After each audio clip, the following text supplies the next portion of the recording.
It has been said by many people that life begins when your comfort zone ends. I never really understood what this meant until last summer. This past summer, while working in an uncomfortable situation with people that were different than me, I stepped out of my comfort zone and I learned a lot more about them than I ever thought I would in a summer job. Many of us have or will face situations where we're meeting people for the first time that are different than us. We're all facing that situation right now in college. It's a difficult situation, and whether it be race, religion, or wealth, it's very uncomfortable. I was in this situation this past summer. As a bit of a background, this past summer I worked for a company called CCB Packaging. It's a packaging company. It works for packages products for companies such as Jack Link's, Nestle. It also happens to be run by my family. My grandpa started it. My aunt and uncle work there. My mom works there, so it's been in my family the entire life. Because of this, like any company, you have different types of departments, different types of people.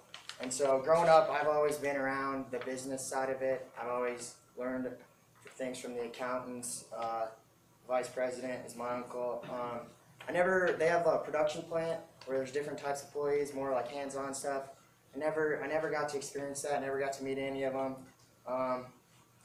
That type of people includes managers, engineers, maintenance people, and then there's a third type of people called temps, temporary hires. They work in the production plant. They're a lot different than us. Lots of times they have kind of a rough background, criminal history, no education, so they have they work low skill jobs. I was to be working with those people this summer, so it was a new situation. I hadn't really grown up around them. And I decided to hide my identity from them. I didn't want them to know that I was related to people in the company. So by hiding my identity this summer, I learned that people are all alike and that they all face adversity, are all valuable, and that they all rely on their family. I'm not going to share you examples of those who faced adversity. I knew my grandpa faced adversity. This is a picture of my grandpa.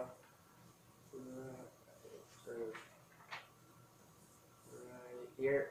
My grandpa started the company in 1988. He faced adversity. He was working in a company when they told him he wasn't part of the future plans. So for a while he didn't really have anything to do. He took a risk. He started his own company.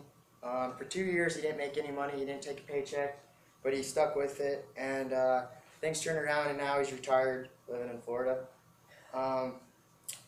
Another guy, he kind of had a different start. I ended up meeting him. His name is Chris. He turned out to be my boss. He had a really rough upbringing. He grew up out in California, kind of bounced around house to house. He ended up in the Hyde, Cedar Rapids area. He was all ready to go to school when he ended up getting his wife pregnant, having a child, so that changed quickly, facing adversity. But he fought through it and ended up becoming a manager at the company. Now I told you about people that have faced adversity. I'm going to tell you when I learned that everyone's valuable to the company. Obviously, growing up, I knew the people in the business were valuable, my uncle. But I stepped outside my comfort zone one day and I talked to a janitor. His name was Dwayne. He ended up being a utility man, but he did a lot of the little things that go ignored. I realized he was valuable.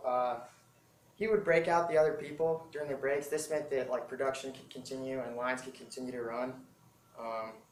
So it's really important to the business that lines could production, we could still keep producing.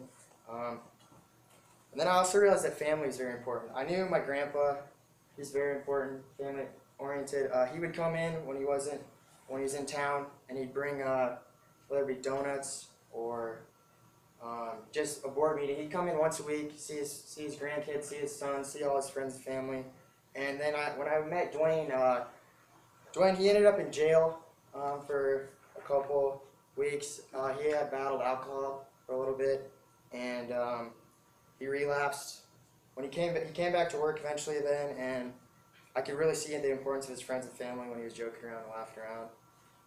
So to wrap things up, by stepping out of my comfort zone and hiding my identity, I got to meet a lot of people that I never would have. And I learned that all people are alike and that they all face adversity, they're all valuable to a company, and they all enjoy and survive by spending time with their family and friends.